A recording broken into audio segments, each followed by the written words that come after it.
You're listening to the AFTERBUZZ TV network, now the largest new media platform on the web, and your #1 source for after-show entertainment. Very good, Keith. Johnson.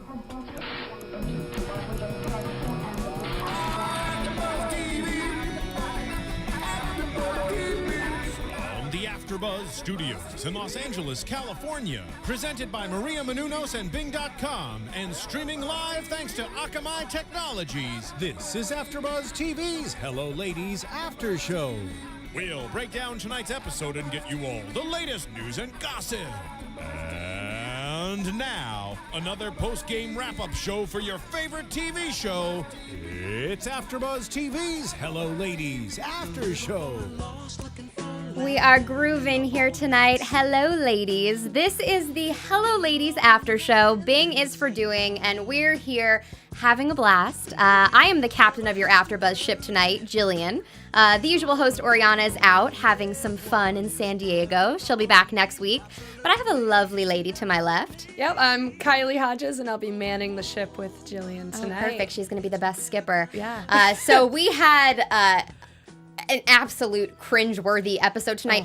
Oh. As if I thought things couldn't get worse. They did. The Dinner was the name of the episode. So much worse. And it was quite a dinner. By the end of the episode, I was holding my face in my hands thinking, oh, Stuart, you were so close. He is just clueless. He's clueless, people. So we find out that Jessica is going to go to a gay club in the beginning of the episode. Okay. And obviously, Stuart, he decides that he's going to come with her because he has no competition at a gay club. Right. She says that's why single girls love to go to the gay clubs. There's attractive women prefer gay clubs because there's no guys competing to get their numbers. And I can vouch. Can you? Absolutely. Yeah. We do love a good gay club. I don't necessarily think that I would have that many gay guys be touching my boobs. No. There's a lot of boob grabbing tonight. It's a lot of touching.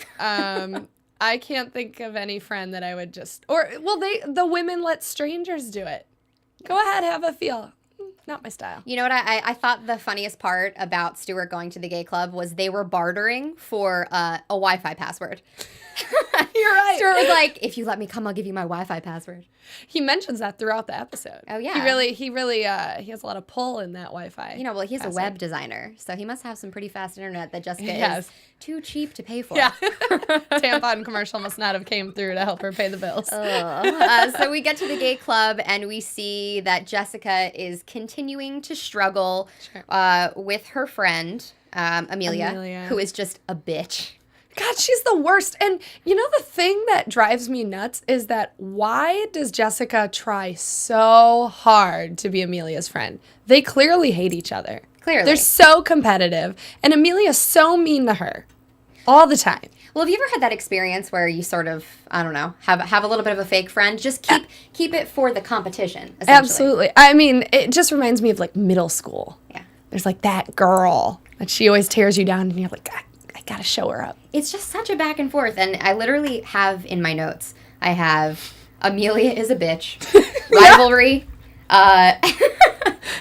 It was just such a nightmare. So we find out that Amelia is friends with this woman who throws fabulous parties in Hollywood. Margot. Hey, Margot. And apparently Jessica used to campaign with her for Obama. Mm-hmm. So that's where that connection is made. And Jessica sort of invites herself to Margot's party. In the most pathetic way possible. Over the shoulder of somebody at the club, reaching for it. Hey, Margot. I want so much for her to be okay with herself. Seriously. It's like such a struggle every week because we talk about Stuart's insecurities with himself and then we talk about hers and it just how much of the same person they are just going through different things. Well, and you told me earlier that you read in an article that Stuart is supposed to be a 15-year-old boy trapped in a 30-year-old man's body. Is that, he is. And you know what? And she's kind of the same way. This week has really shown me that Stuart is, in fact, a 15-year-old boy. Sure. We sort of go to the dinner party, and we see the way that he acts towards Margot and her friends. You know, and at first, I thought the speech was bad enough. Because, you know, with Stuart, it's always thinking about himself. Me. He's in a room full of strangers, and he can't just let a toast be a toast. He has to have all eyes on him. Right. So that's enough. And then the jokes. The joke just ruins it. What sane person Well, first of all, that? he meets these guys at the club with Jessica. He finds out that one of them does, in fact, work at a modeling agency, own a modeling agency. So Stuart is mega interested in models. We know this from the beginning. He has this dream of this billboard woman. So that was his driving force to get invited to this party. Now, when he's there, he just blows it like none other. Seriously. I mean... That scene made me think Stuart should not be allowed to go out in public. Well, I mean... Come on. I get wanting to entertain people at parties. You know, everyone wants to sort of... Well, at least me. I want to be the center of attention.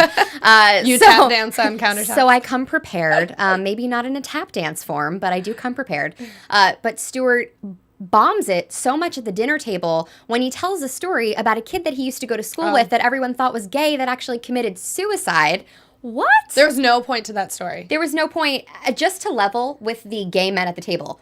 He just wanted to mention that he knew someone that could possibly be gay, and he thought, that'll be my in. That is so weird. It was like Stuart had never been around a homosexual before. It was so weird, the whole thing. Which is weird because we live in Los Angeles. Yeah. So, I mean, it's not, like, no surprise. But he goes into the bathroom, and he looks at these jokes. Now, I saw him scrolling through the list of jokes, and I saw black jokes, blonde jokes, boob jokes, and he clicks on the gay jokes. Yeah. Clearly not offensive to anybody. No. Ever. And you know what? He sort of was killing it for a little bit. He was doing fun, lighthearted jokes. Granted, all the men at that party, I'd say, had a really great sense of humor. Especially, I can't remember his name, but he was like the one with the punchlines. Right. He was great. Yeah, and they were all being very kind to Stuart for being really weird and telling a strange amount of gay jokes. Now, I was like waiting for someone to be like, "Oh, he's British." Like, yeah. It's fine. He's British. Because like I feel like I would get away with so much more if I had a British accent. Like, sure. Let's be honest. I feel like maybe I would be able to say anything I want if I talk like this all the time. It would be your charm. That would be your thing. Exactly. Don't mind Jillian. She's just British. I don't know. Nothing could save him from tonight, honestly. No. Now, on the flip side of things, while Stuart and Jessica are at this party, we find out that Wade is not ditched once in this episode. Twice. But twice. Stuart is the worst friend. And you know what? You're on the Wade rock bottom train, and like, no, I'm on it, but he actually has a pretty good attitude towards these things. Like, you know, Stuart is a very crappy friend. Yes. And the first time he ditches him, all right, you know, whatever. Hey, you know, stay, watch a movie, hang out, finish it. But the second time, when Wade comes over and is all excited, the only thing to do is call Kevis, obviously. Kevis is such a trickster. And can I point out, so Kevis and Wade's plan is to get back at Stuart for constantly ditching him. So they're doing, you know, little pranks, putting mayo in the hand soap. Did you catch that Kevis was trying to take a picture of a... Kevis inside his pants again? You know what? Kevis is going to be in our studio in episode 6. I'm worried. I'm a little nervous that he's going to steal one of our cell phones and just like... And we've already seen it. We have already seen it. There's no surprise there. Man, there's nothing left to the imagination. I'm worried my mom's going to be watching. Oh my gosh. Sorry, Mom, in advance. I'm super excited that he's coming. We're thrilled to have him. Yes. 2 more shows and then we have him on. Yep. But then Wade and Kevis find a list on Stuart's computer of Stuart's hopes and dreams. Which very endearing and sweet, and then it gets sad real fast. So he mentions somebody named Trudy. This is sort of the window that we've been waiting for. Yeah. What has happened in Stuart's past? Yeah, something bad. You know, they were flipping through pictures of Stuart as a teenager, and man, was he awkward and gangly. I thought I was awkward and gangly, and I saw him. It's funny. I've read multiple articles that people have written, you know, since the show has come out, interviewing Stephen Merchant, and multiple people have referred to him as a praying mantis. Like, in person, he is so tall that he's taller than the mantis. door. Yeah. When you see a wide shot of him in a doorway, he's taller than the door. 6'7", Kylie. 6'7". A lot of man. A lot of man. So But back to this regardless, list. yeah. Back to this list. So then it says, date a model, bring her to your high school reunion, make Trudy regret what she did to you, have a wife and kids, don't die alone. Woof. And then when we hear the don't die alone part, things get a little weird. Yeah. Really weird. It makes him more human now that we know this. Totally. Because he was badly hurt by a woman named Trudy. The first thing that I wrote down in this episode about Stuart. So what I do is I break down the episode by character. The first thing I wrote down was a-hole. And you know what? The last thing I wrote down was he's a little bit more human, people. Yeah. Because he is. Now we know that he has this fear of ultimately ending up alone. And we were sort of waiting to get into the psyche of Stuart. And I think we're like slowly peeling off the layer of onions to get into this. Yeah. But Wade and Kevis are just like, cricket. And speaking of peeling off layers into Stuart, we also find out the name of the woman on the billboard. Kimberly.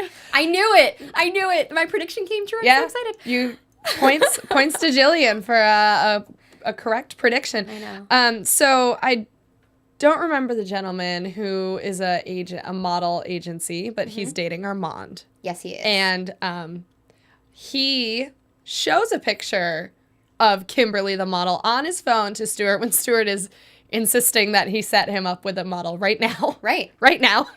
And he says, "Oh, she's beautiful. I'll take her." Right. And he's like, "Great, this is Kimberly. She loves jokes and tall guys. I'll have her come over." The thing that pissed me off though is when the guy was going through his folder of models on his cell phone. Stuart was like, no. Like, I'm sorry, dude, you can't be that picky. He's so picky. He's so cheap. He's this crotchety old man mixed with a 15-year-old boy trapped in a 30-something's body. It's just, man, he's got to get it together. I mean, I had all the hopes in the world that they were going to finally connect this model and Stuart, and they're in the hot tub at the end of the night. He literally walks by his actual dream girl. But he walks by because he is kicked out. Yeah, that's right. Because he lost his welcome. He was no longer welcome. Yeah, for those of us that were watching, almost said the N-word and then referred to the gay men as the F-word. Yeah, twice. That is 2 times. So not PC. Mm-mm. I mean, anybody that is anybody knows that that's not a cool word to say anymore, people. He does not have a filter. And you know what? Kicked out with good reason. Oh, for sure. And off went Jessica with him. And then he just walks by Kimberly. Mm-hmm. And she takes her clothes off and jumps in the jacuzzi. And he watches her. And I'm sure he's just dying inside. Yep. Just he was dying. this close. And they drive off together again in Stuart's car. That's like a common thread throughout the entire series. They're always going home together. And they're always real depressed. So depressed. Because they screwed things up. Over so many things. This should be called like the adventures and failures of Jessica and Stuart. Because I feel like every episode it's like, womp womp, we're home again. We screwed up. I mean, they're just a mess. They're just a mess. And from Jessica creating makeshift tap shoes at this party and performing to Amelia doing a rendition of a song from West Side Story that she sang. Like, the whole dinner party was just a complete wreck, and they needed to leave. But they didn't fit in. See, this is another thing about Stuart and Jessica is that they don't understand where they fall in life with their career, with their what kind of type of person will date them, and their friendships. That was such a superficial friendship at that party. Margot doesn't really know Jessica. She doesn't really care about her. She was being polite, and she invited her because Jessica kind of forced an invite upon her. And they clearly didn't fit in with these people. And these people were very polite and gracious and trying to make them feel comfortable. And they kind of put themselves completely in the wrong. They did not fit in. And it's just, when are they going to learn? I don't know. They need to make kookier friends. Seriously, I feel like all of these people are extremely superficial, like you said. They're all in the industry. Obviously, we're in LA. The set, it takes place in LA. Everyone's looking to advance in their careers. Sure. I get it. She's a struggling actress. She's sort of growing out of the type that she's been auditioning in for years. She's having like an identity crisis. And then there's Stuart, just like moved from London, had no expectations except to cement himself in Los Angeles to find his model wife. Yeah. Have a lot of kids, have a model wife, get back at Trudy. Yeah, Who's Trudy. this Trudy? I don't know. I liked this episode, but it was also very, very much so cringeworthy.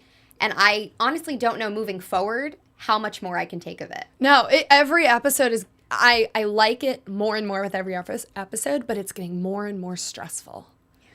I'm just on a roller coaster.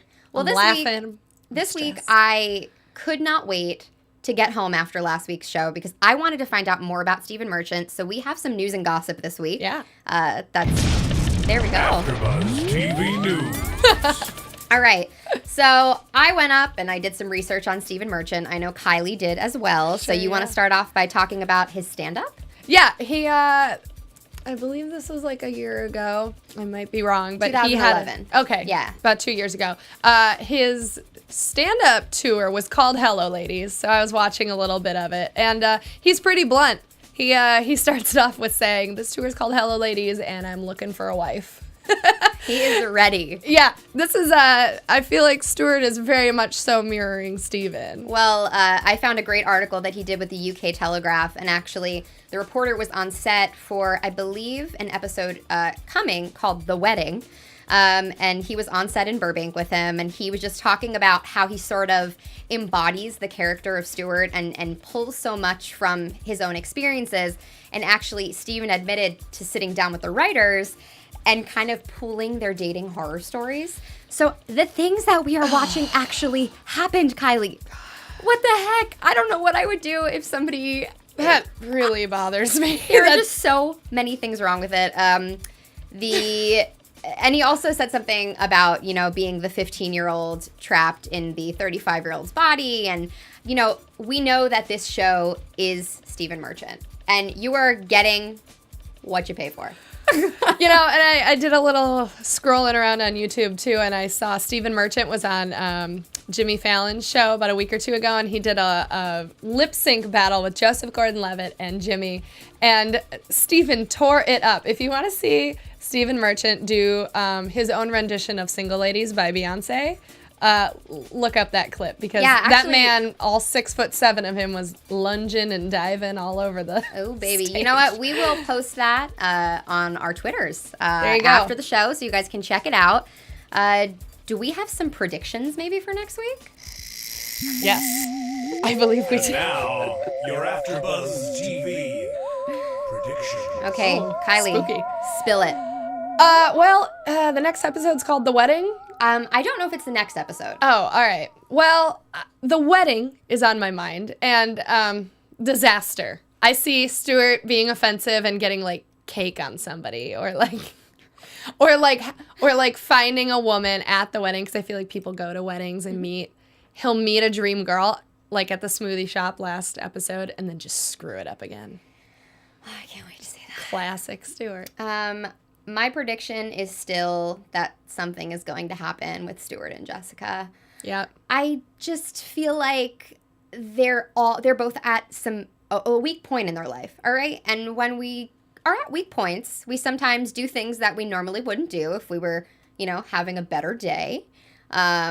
So I think that maybe on a drunken night, something's going to happen, and it's just going to be so awkward. Oh, it's going to be so weird. And I can't wait for it. DVR that. So we are so excited to come back to you guys next week.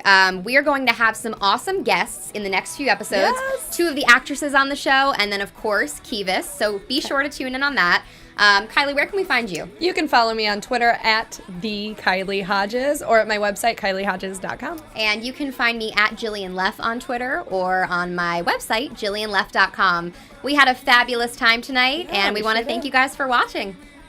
From Bing.com, executive producers Maria Menounos, Kevin Undergaro, Phil Svitek, and the entire AfterBuzz TV staff, we would like to thank you for listening to the AfterBuzz TV network.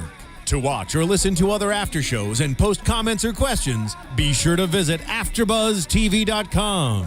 I'm Sir Richard Wentworth, and this has been a presentation of AfterBuzz TV. Buzz you later. The views expressed herein are those of the hosts only and do not necessarily reflect the views of AfterBuzz TV or its owners or principals.